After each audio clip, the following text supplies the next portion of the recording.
নমস্কার বন্ধুরা, আশা করি আপনারা ভালো আছেন এই শীতের বাজারে। তো প্রায়শই আমাদের বাঙালিদের মধ্যে একটা বড় সমস্যা দেখা দেয়, সেটা হচ্ছে পেটের সমস্যা, হজমের গণ্ডগোল। আর এর জন্যে আমরা কি করি না, কোনো কোনো অ্যান্টাসিড খাই বা বাজারে পাওয়া যে কোনো রকমের পিপিআই যাকে বলে, সেগুলো মুঠো মুঠো কিনে খাই। এতে কিন্তু আমাদের কোনো উপকার হয় না, বরং অপকারই হয়।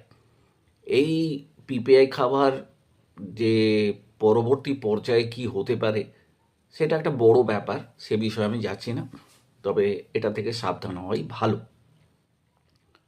আমাদের অনেকের মধ্যেই এই প্রশ্নটা থেকে থাকতে পারে, তাহলে কি আমাদের কোনো ঘরোয়া ওষুধ নেই যেটা আমাদের পেটের সমস্যা দূর করতে পারে?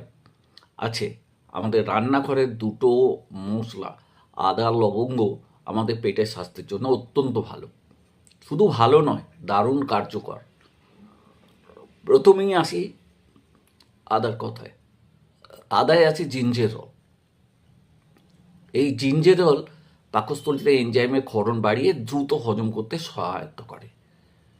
গর্ভাবস্থায় বা ভ্রমণের সময় যাদের বমি বমি ভাব হয়, তাদের জন্য আদা একটি জাদুকরী ওষুধ। পেটে বায়ু জমা বা পেট ফাঁপা কমাতে আদার রস অত্যন্ত কার্যকরী। লবঙ্গ কি করে না, লবঙ্গ লালা উৎপাদন বাড়ায়, যেটা অ্যাসিড রিফ্লাক্স বা বুক জ্বালা পড়া কমাতে সহায়তা করে। লবঙ্গতে থাকা ইউজেনল পেটের ক্ষতিকর ব্যাকটেরিয়া ধ্বংস করে এবং হজম প্রক্রিয়াকে মসৃণ করে। কিভাবে খাবেন? 1 কাপ গরম জলে 2-5টা লবঙ্গ ফেলে দিন, ফেলে দিয়ে সেই গরম জলে এটা 10 মিনিট রেখে দিন। প্রয়োজনে আপনি একটু আদা কুচিও তাতে দিতে পারেন। এরপরে সেই জলটা খালি পেটে খেয়ে নিন।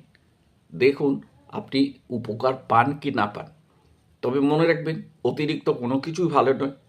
আপনার যদি আলসার বা রক্তচাপের সমস্যা থাকে, তবে চিকিৎসকের পরামর্শ গ্রহণ করা অবশ্যই উচিত। কোনো কিছু বেশি খাওয়া আমাদের স্বাস্থ্যের পক্ষে খারাপ। সুতরাং এই যে আদা এবং লবঙ্গের যে জলটা আপনি খালি পেটে খাবেন, এটাও কিন্তু 1বার থেকে 2বার, তার বেশি কিন্তু নয়।